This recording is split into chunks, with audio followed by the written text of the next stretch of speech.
اللہ word کہاں سے آیا اور کب سے شروع ہوا؟ دیکھیے اللہ ورڈ، اللہ جو مسلمان ہم سچے خدا اور ایشور کو اللہ کے نام سے پکارتے ہیں، یہ بات تو عربی زبان جب سے شروع ہوئی تب سے یہ اللہ کا نام ورڈ ہے. اس لیے جیسے ہمارے ہندو بھائی، کرسچن بھائی اور سکھ بھائی سمجھتے ہیں کہ اللہ لفظ جو ہے صرف مسلمانوں کا خدا ہے، صرف ایک عربوں کا خدا ہے، عرب لوگوں کا خدا ہے، ایسا سمجھ جاتے ہیں. یہ بالکل غلط ہے. یہ ایک کامن ورڈ ہے. جیسے ہم ہر لینگویج میں ہر چیز کا کوئی نہ کوئی ورڈ ہے کہ نہیں.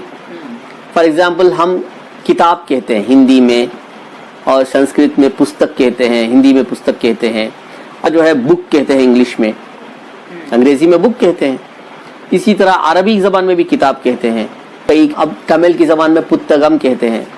زبان میں الگ الگ زبان میں الگ الگ ورڈ ہوتے ہیں، ہے نا. بالکل اسی طرح سے خدا ایک فارسی زبان کا لفظ ہے، بھگوان ہندی لفظ ہے، ایشور سنسکرت لفظ ہے، کڑول تمل لفظ ہے. اسی طرح خدا بھگوان ایشور کا کوئی نہ کوئی نام عربی میں بھی تو ہوگا.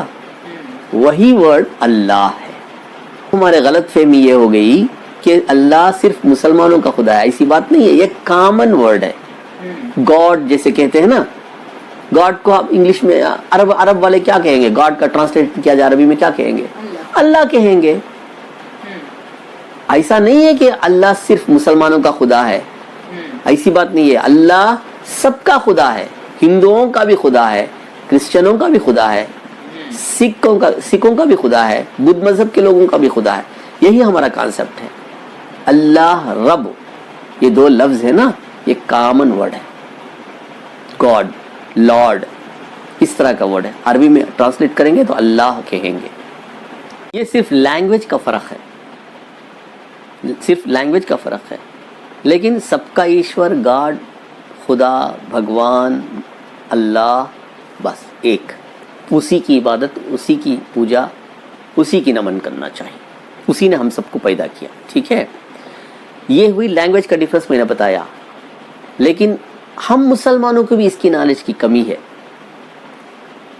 ہم بھی یہ سمجھتے ہیں کہ اللہ جو ہے، ابراہیم علیہ السلام بھی اللہ کہتے ہوں گے، ادریس علیہ السلام بھی اللہ کہتے ہوں گے، اور یوسف علیہ السلام بھی اللہ کہتے ہوں گے. ایسا ہم سمجھ لیتے ہیں. جیسے پرانے انبیاء، پرانی قوم بھی اللہ ہی کہتی ہوں گی. ایسی بات نہیں ہے. انہوں کے اپنے اپنے لینگویج میں ہی بولا کرتے تھے. جیسے آج میں نے ابھی سے آپ کو سمجھایا کہ ایشور، گاڈ، کڑول، خدا، جیسے الگ الگ لینگویج میں الگ الگ نام، الگ الگ ورڈز ہیں. اسی طرح پرانے انبیاء، ہمارے پچھلے انبیاء اپنی اپنی زبان میں خدا کو یاد کرتے تھے. ادریس علیہ السلام کی زبان کیا تھی ہم کو نہیں معلوم. ان کی اپنی زبان میں کچھ پکارتے تھے ہوں گے. ہیبریو زبان موسیٰ علیہ السلام کی زبان ہے. ہیبریو میں الوہا لکھا ہوا ہے، الہ ایسا ہے. ٹھیک ہے. اب عیسیٰ علیہ السلام کی زبان آرامی زبان. اس میں جب ہم بائبل پڑھتے ہیں تو ایل لاما سبقتانی بول کے ایک سینٹنس اسی طرح موجود ہے جیسے عیسیٰ علیہ السلام نے بتایا تھا. بالکل اسی انداز میں لکھا ہوا ہے آج بھی. اس میں کیا لکھا ہوا ہے؟ ایل لکھا ہوا ہے. یعنی ان کی زبان میں وہ اللہ کو اس طرح پکارتے تھے. تو یہ کنفیوژن ہم کو بھی نہیں ہونا چاہیے کہ ایشور بولنا غلط ہے، بھگوان بولنا غلط ہے. ہمارے کچھ مسلمانوں کو یہ بات اس طرح سے دماغ میں آ سکتی ہے، ذہن میں آ سکتا ہے کہ یہ بات ہم کیسے بول سکتے ہیں، بھگوان کیسے بول سکتے ہیں، ہم تو اللہ بولیں گے. اللہ بولیے، اللہ بولنا چاہیے. لیکن بھگوان کہا جائے یا ایشور کہا جائے یا خدا کہا جائے یا کڑول کہا جائے تمل زبان میں، تو یہ بھی غلط نہیں ہے.